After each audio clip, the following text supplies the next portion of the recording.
Diyeten kıyamına kotan. Umma böyle kullanmıyor lan törüsü. Şam'daki 24'üncüsü yaravlı yoldan arasında tutularla binden bir rahmat. İnanmaz mı? Umma kıyamlanmıyor. Hemşiresinden boşa toplağa uğraşı geçirmen milyon rozmanlardan. Kulağı şuranın 4. gün ayakta durup uyuya gitmemiz. Sakrizam düşüp ketdi. Sakır özü 18-20 bilen yuraydı. 4 şu yapılar, her zaman otuşturar, geç kuran yapılar, kilo böyle çaydı.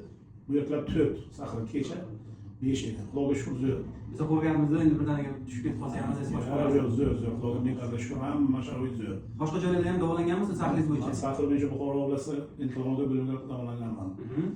Umuman baribir jarov yo'ldan qilish kerak ekan. Bir narsalarni 3 ta yana shu patolog bo'ladi bu sakır. Yana bir ko'tarib Yana ko'tarib ketaveradi.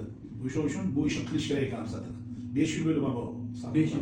O'zi asosan nima bezovta qilardi sakir organizmi? Sakır bo'lgan 2 oyog'imda tutayi, o'sha chaga joylagan hop oyog'im qiza beradi. Qiza beradi. Tez yeyish, Tez bor edi. Uxlaganda uyqu qanday edi? Uyqu har zamondan beri o'rdim. Har zaman tualet chiqamiz. Seningiz keladi, uyqu buziladi. Uyqu keyin yetmaydi shundan. Ana shu ketganda 3 kundan beri men zo'r uxlashamiz. Bir marta chiqolmam tualetga, umuman kamchiligi yo'q. Men bundan roziman, hammalardan roziman. Nimani tavsiya berasiz? Sakir bor bo'lgan. Sakir bor insonlar kelib bu ishni qilishi обязательно shart ekan. U dori darmon bilan bo'lmaydi ekan uni. 5 yildan beri dori darmon bilan bisagan yaxshi bilmaydi. Diyeta qilganmisiz ovqatlarda? Diyeta ham qilganman xotin. Umuman foyda ko'rganman to'g'risi. Mana hozir operatsiya bo'ldingiz, operatsiyaga tayyorladik. Operatsiyadan keyin qandaydir qiyinchiliklar sezdingizmi? Umuman qiyinchilik sezdim. Chunki ko'pchilik bemor so'raydida, mana bemorlarni operatsiya qilamiz, videodan qo'yamiz, keyin kirib ko'rsangiz bo'lmagan gap aytgansizlar. Bu yolg'on gap aytish kerak emas.